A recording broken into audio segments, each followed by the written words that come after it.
Hey, what's up guys? Welcome back. It's your girl Jazz and I'm doing an update video.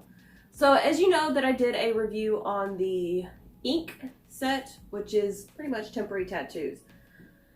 As you can see, unfortunately, my skull's disappearing and it's only been a week. So I'm a little, how should I say, disappointed on that one. I would have liked it to last longer, but unfortunately my skin isn't absorbing it. As you can see, you'll see a comparison of the initial tattoo right up there. And you're moving too much. So you can see it's fading. I'm guessing I rub up against it more than I initially thought. You're being antisocial today. So that's a little bit of the downside on it. For me personally, it lasted a week fully. But you can see that on the freehand one, I have a couple of them. You can see. Then I have one on my back as well, which you can see right here. So I'm doing a little pros and cons of it. I like the stenciled ones just because, also I did a couple on my feet so you can see them up there as well. You can see the before and after. I touched those up I guess a couple hours ago. I touched them up. Let me see. I think I initially did them maybe about 3 or 4 days ago. And just because of where they are and it wasn't dark enough originally. And I also have this one right here on my hand that says, "Pay me." I did it as a joke just because I'm always, borrowing money and saying, "Hey, can you pay me back?" Or loan me some money, just pay me, If you want to pay me, hey, I'll take it too. Never turn down any money, trust me, especially the way I shop. My PayPal is right here. No, I'm joking. Maybe not. All right. Anyways, back to the tattoos, right? I'm surprised that this one actually stayed as long as it has, especially on the palm of my hand. You can tell where it's faded. Like I said, I just did a couple of different areas to kind of test out how well they stayed. All of my tattoos have been touched up. This one actually faded the quickest, which I was a bit surprised about. And you can see the little touch up of Monger in his all his Amazon boxes that he likes to dig in. Like I said, I love shop. The pros and the cons. I like the freehand, the stenciled ones, just because I can do that myself. I don't need to have any artistic skills. Neither do you if you wanted to do it. However, looking at the cost of it, it's a bit pricey for a one-time tattoo that may or may not last a week or two. So that's one of the downsides. But like I said, if you don't have the artistic talents or, you can't really do it upside down. And you do have the artistic talent, you can do it on yourself without having to, rely on a big. Plus, one of the big advantages is it only takes about 15, maybe 20 minutes to complete. So not too long. However, the freehand ones, obviously they take some talent. I'm not left-handed, so I couldn't have done this myself. And on my back, not exactly easy to do in the mirror. No, I did not try. I knew better. So that's, one of the advantages of having the stenciled versus the free-handed ones. You can do it yourself. The price is the downside, $20 a tattoo. If you wanted to cover yourself, maybe a Halloween costume, or, if you're like my parents and like the bike rallies and you want to kind of fit in, not too bad. One thing I did not care for is the fact that it's blue. I wish it would have been black, so that way I could have told people, hey, look, I got a tattoo. Although one person did believe me, and then they looked a little closer and said, no, it's not puffy enough.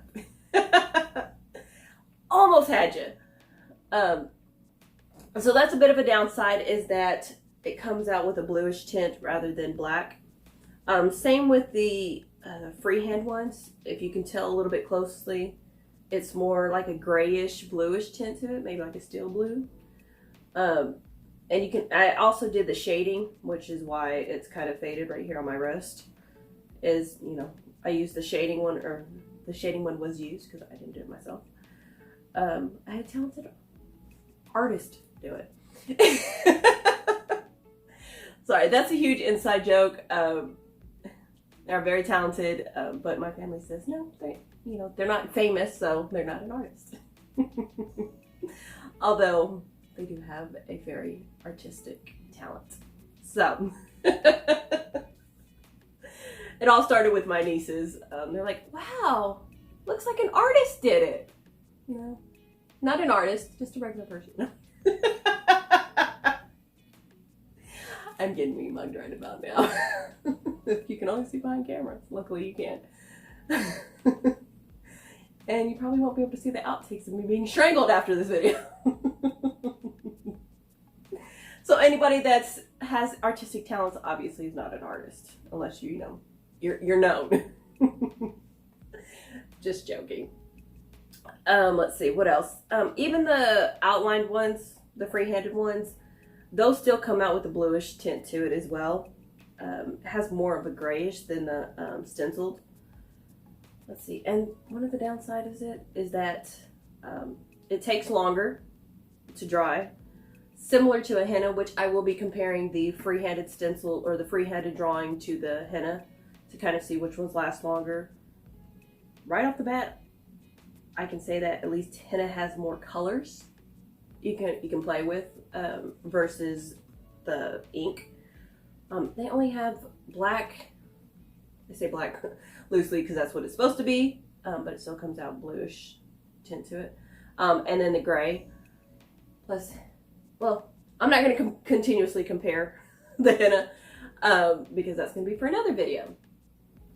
But as far as the free-handed ones, the advantage is that you can obviously do a lot more for give or take the same price, or even the same price of 2 of the stencil tattoos.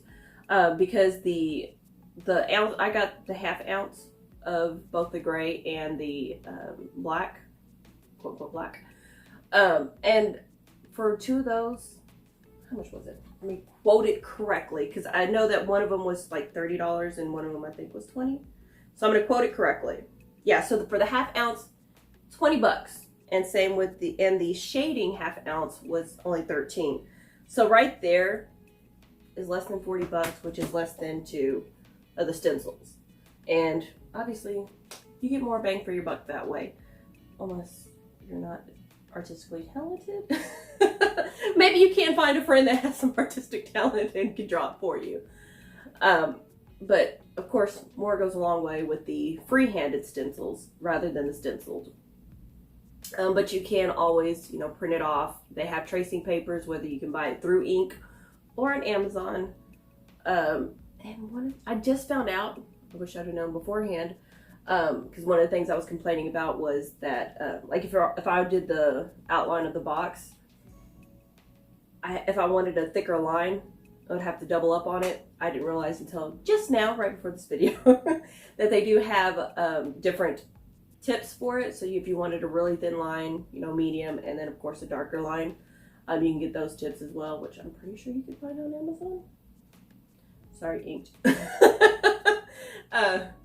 Not trying to disturb it, but I mean, it's only $5. You really can't go wrong with that if you decide to go through them, and plus you know exactly that it fits onto the cap that it comes with, or the bottle that it comes with. Let's see, what else can I say about this? All right, so I stand corrected. I did get the 1 ounce, which is $30, and then I got the ½ ounce of the shading for $13. I said not too dramatic in price. So here's the bottles. This is the 1 ounce. This is the ½ ounce, which not too much of, obviously double the size. But you're not going to.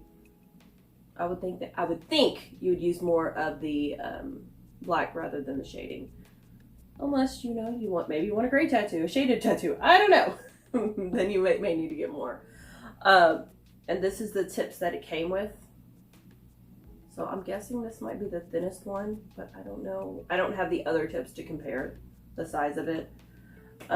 One of the other downside, which I learned very easily while having these done, is that if you don't let it dry, it easily gets smeared, and once it smears, it will stain, whether it be on your hands, because I have all sorts of stains on my hands because I wasn't wearing the gloves whenever I was picking it off. But you can easily smudge it, which I've done on pretty much all of my tattoos, with the exception of this one.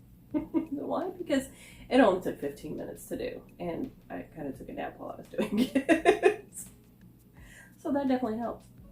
If you do the free-handed stencils, you can't really fall asleep on that one unless, yeah, you really can't, especially if you got pets. You know, they can easily ruin it.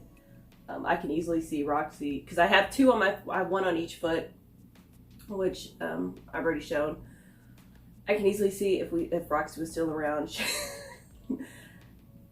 Yeah, it would have been pretty. I would need like some little dome over it because she was not graceful and really didn't care about your feet because she would have trampled all over them. Although luckily Margaret was napping while I got these done, so I didn't really have to worry about him too much. Although when I was getting this done, that's whenever he wanted to snuggle, so I kind of had to avoid him, which I wasn't too happy about. But that's another story. I'm trying to think of anything else that I need to cover on this. Yeah, so the pros and the cons. Cost is depending on what you want to pay for it. The longevity of the tattoo, if you do the freehand, you can always touch it up yourself. With the stencil, you can't touch it up too much unless you have that much of a steady hand, which is another thing that you will definitely need if you decide to either you do it yourself or have whoever does it needs to have a steady hand. And you need to stay still. I, on the other hand, wasn't that still. I tried my hardest. I really did try to stay still, but the more you expect me to stay still, the more jittery I get. Just because you want me to stay still. And then, like, if you're doing it, like, right here on your chest, one thing that you really don't anticipate is, as I put my hand right here and I talk, I feel the vibration. But also, of course, everybody needs to breathe. So it's not easy to do while you're breathing because you have, of course, your muscles are moving as you're breathing, and so can cause a little bit of difficulty unless you're holding your breath the entire time while you get your tattoo done, which I really wouldn't suggest that. And then, of course, whenever you're trying to stay still, that's when all of a sudden you start having to sneeze and cough and everything like that, which, yeah, like I said, I'm not the most patient person, and I can't sit still for a long time, so I was not the ideal canvas for this. So just a warning for anybody that's wanting to do the free-handed ones. Yeah, got to be a little bit of patience. Don't be like me. Don't be a pain. So yeah, that's some of the comparisons, the good, the bad, the ugly of it. And also you can stain your furniture and clothes with this. Luckily, I caught my back tattoo was smeared on the couch by mistake because I wasn't paying attention. And I forgot that it was on there, out of sight, out of mind. And luckily it didn't transfer onto the couch because I have a leather couch, but I'm pretty sure if it was cloth or microfiber, I'm pretty sure it would have stained. So that's something that you kind of have to keep in mind as well. Oh, and one of the things that I think is really cool about the free-handed stencil is, well, even the stenciled one too, is that it fades. So like when I initially got it, whenever this one initially was placed, it actually was about this color. And so, but I think maybe within an hour or two, it actually darkened up, which I thought was really cool. So when I initially had this, my wrist, because that's the main one that I can see, it was faded. It actually looked kind of yellowish because of my skin tone. It had a yellowish tint to it. It actually kind of looked bruised, really. But I was kind of disappointed. I was like, okay, this isn't going to turn out right. I already went to the extreme and thought negative about it initially when I had it done, thinking, oh my gosh, it's not going to come out right, blah, blah, blah. But lo and behold, it actually does come out right. But of course, I could easily make it a little bit darker if I wanted to, go over it again. It just depends on what you want to do. But again, that's some of the pros and the cons of the tattoos. If you have any questions, I'll be more than happy to answer. Make sure that you subscribe so you can see the comparison of ink versus henna. In the meantime, stay tuned and stay jazzy. Thanks for watching, guys.